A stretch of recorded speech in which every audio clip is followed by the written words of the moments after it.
Hello everyone. Okay, so the purpose of this video is to teach you how to use my Etsy pricing calculator for your products.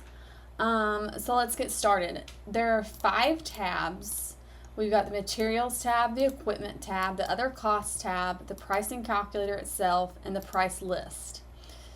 So I'm going to go through each one of these. Let's start with the materials tab.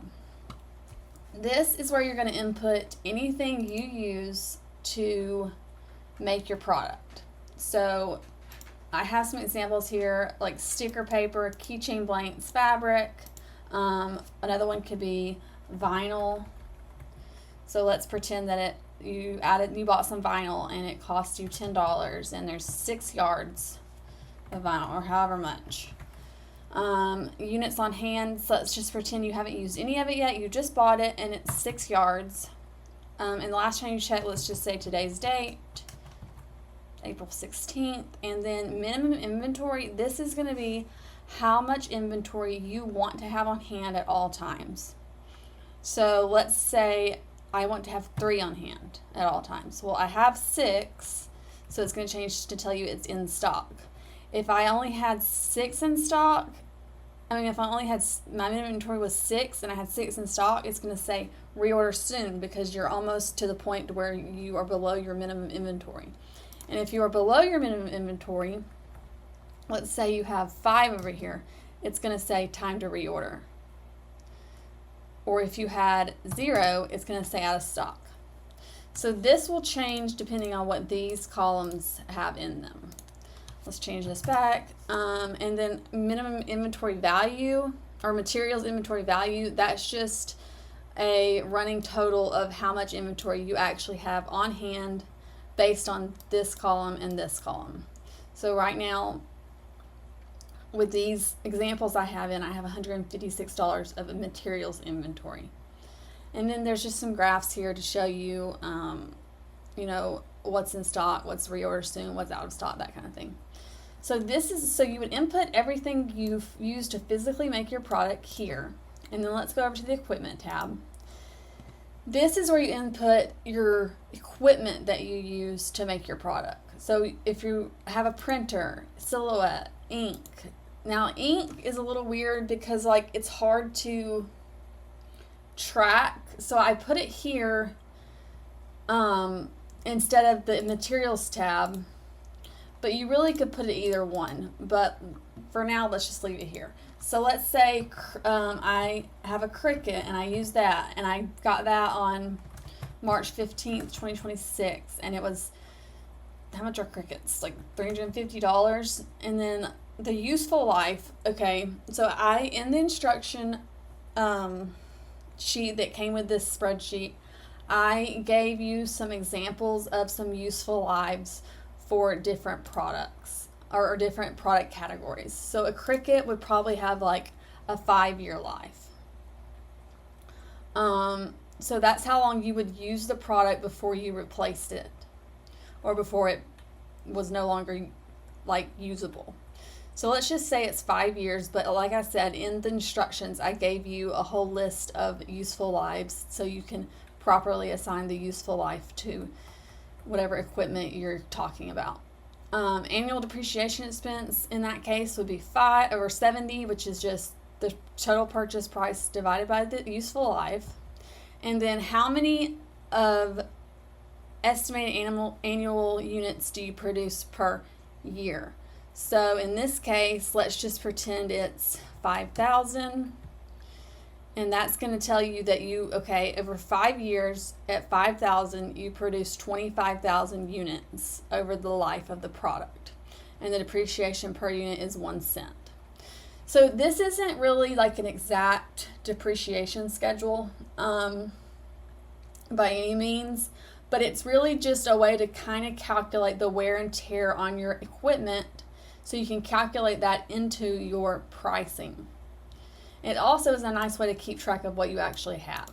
So again, it's not an exact depreciation schedule, but it is kind of just to calculate, a way to calculate, include your wear and tear into your product pricing. So the next tab is other costs. This will be anything extra that goes into your product. So like packaging maybe. We could say like an envelope. Let's say those are $8 and you get 100 per pack. Just put envelope here. So that's 8 cents per envelope. So anything like, say you put a do not bend sticker on your envelope. You would input that here. And let's just say those are $10 for 1,000. So that's 1 cent per sticker.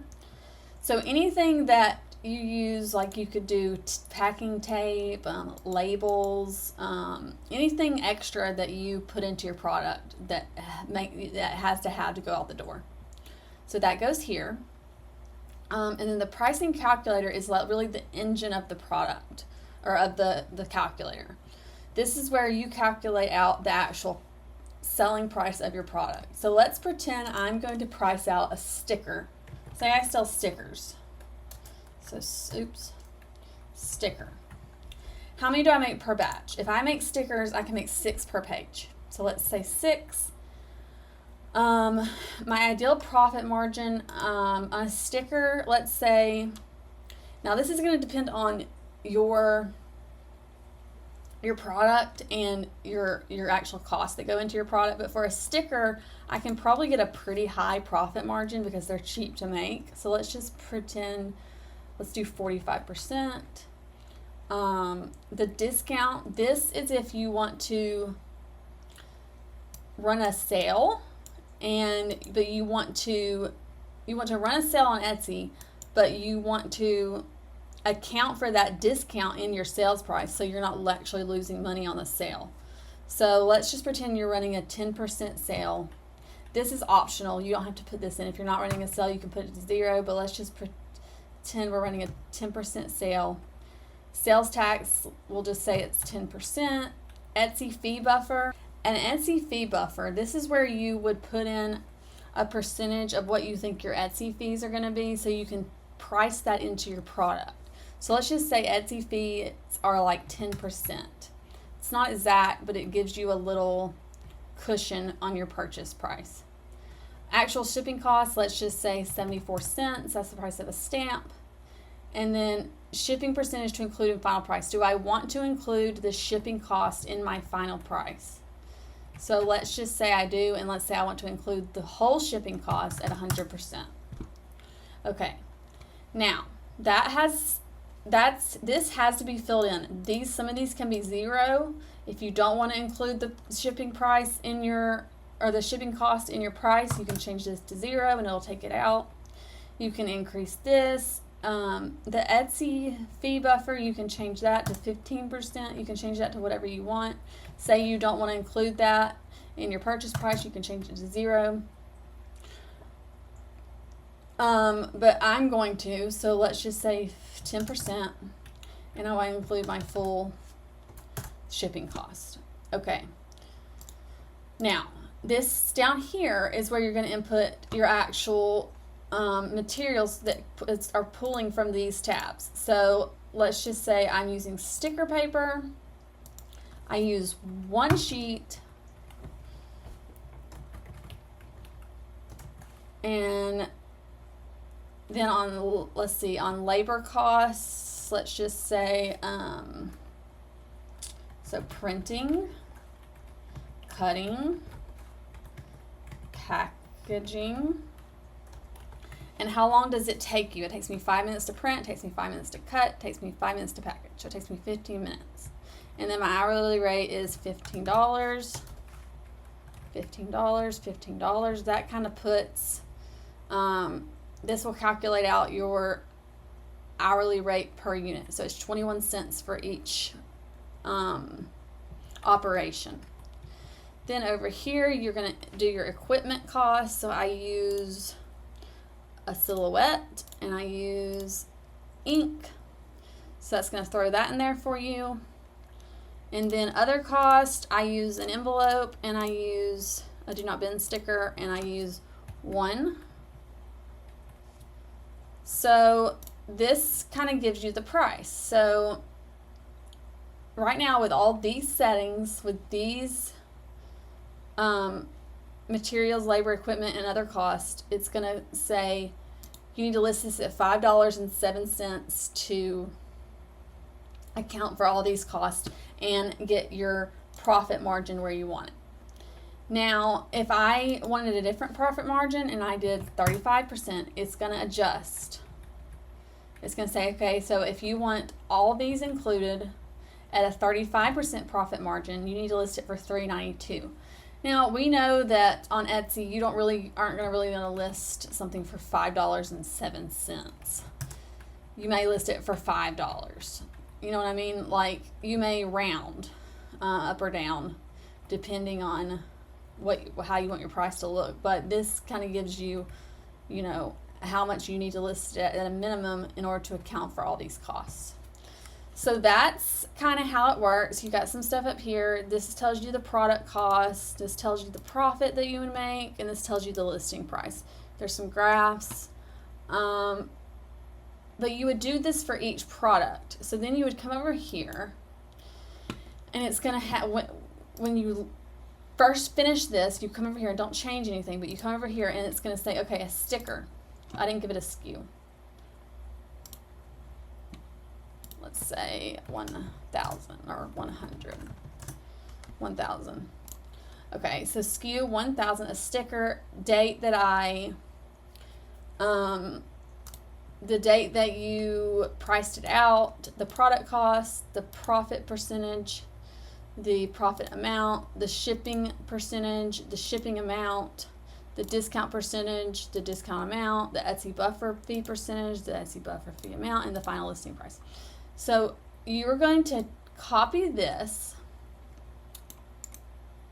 press copy, and then come down here underneath and do paste and go down to values. You want to paste the values, not the formulas, not anything but values. Okay? And then that's going to save your pricing. And you can update this to say how many have I sold. Well, I've sold 100 so far. So I've got a $228.19 profit right now on my stickers. So say you want to do another one. You would just go back to the pricing calculator, input shirt, t-shirt, or whatever. And then you just would do your drop down. So you would take these out because we're not using that anymore. And you would change your filters, your setup options to whatever you wanted it to be. And then you would do a t-shirt, for example. If you would have to put it over here first. But you kind of get the idea. You input your materials and everything on these tabs, and then it's going to pull to this tab to actually do the calculation, and then you save it all here. So that's kind of it. That is how it works, and you can play around with it. And if you have any questions, let me know. Feel free to message me, and I'll be happy to help. Thank you so much.